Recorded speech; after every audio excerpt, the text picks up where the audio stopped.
Okay, I'm gonna tell you a fundamental thesis of strategy games that I need all of you to just tattoo onto your foreheads.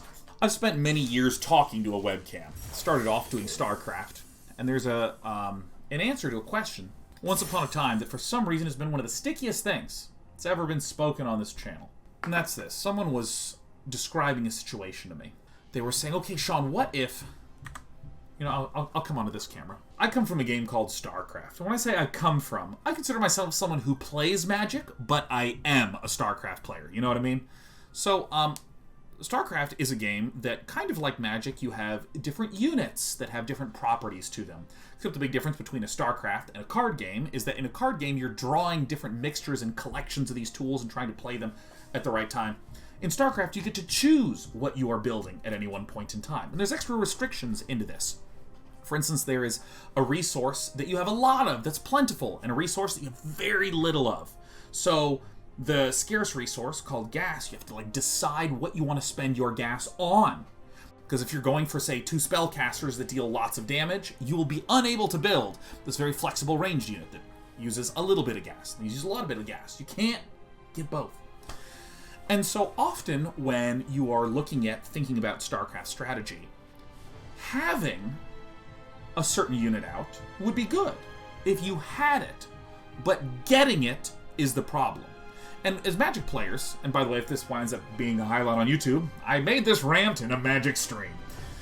In Magic the Gathering, we sort of intuitively know this as, hey, that 10 mana card would have solved all my problems, but I died on turn 6. Having it would have been good, but getting there is the problem. And in StarCraft, getting there is the hard part with almost any answer you would think of. That's the whole strategy part. You have to plan early on because those decisions cascade into putting you in a good position much later in a way that is far, far, far more severe than in Magic the Gathering. And again, if any of you Magic players haven't played StarCraft, I just want you to imagine a game where it's really easy to destroy lands. That's StarCraft, okay? Imagine if there were 1 mana cards that destroyed enemy lands. Now we're playing the game.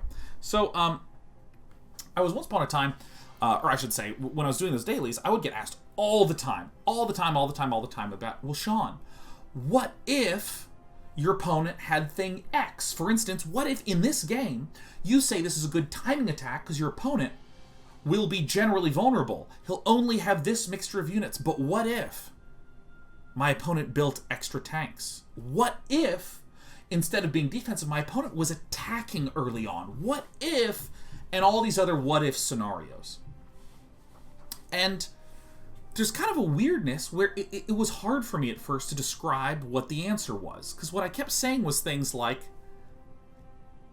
they shouldn't be able to do that. But then I did a series where I focused on new players, where it was just the lowest leagues, like the newest players, the lowest rated, looking at lots and lots and lots of their replays. And, everything is much sloppier, much more unrefined, and their opponents would do these weird things, like build extra tanks, send in early attacks, or whatever. And the most valuable advice I can give in that sort of situation, that I think, the more I ruminate on it, applies really to all strategy games, which is, what if my opponent is doing some weird, unusual thing? The number one technique, the number one strategy in this situation, is just to go fucking kill him. Just go fucking kill him. You know why things are called standard? Do you know why? Because when you tend to do non-standard things, you just die. You know how dying happens? Someone just goes up and fucking kills you. And this turned out to be just like this light bulb in communication, where it's like, if you're ever confused as to what your opponent's doing, just go fucking kill them. Just attack. If you're doing some of the standard stuff, it has become a standard because you generally have a lot of impact. You generally have a lot of power for generally a relatively low cost or in a very efficient cost setup. And if your opponent is doing something that isn't that, chances are it's inefficient. Chances are it's weak. Chances are it's vulnerable. The game won't tell you. You gotta tell yourself. I'm gonna go fucking kill this guy.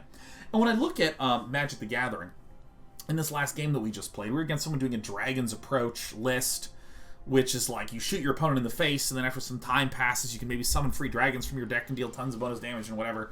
What is the right sideboarding strategy there? And I tried to come up with a sideboarding strategy that was proactive. Proactive is what we'd say as a commentator.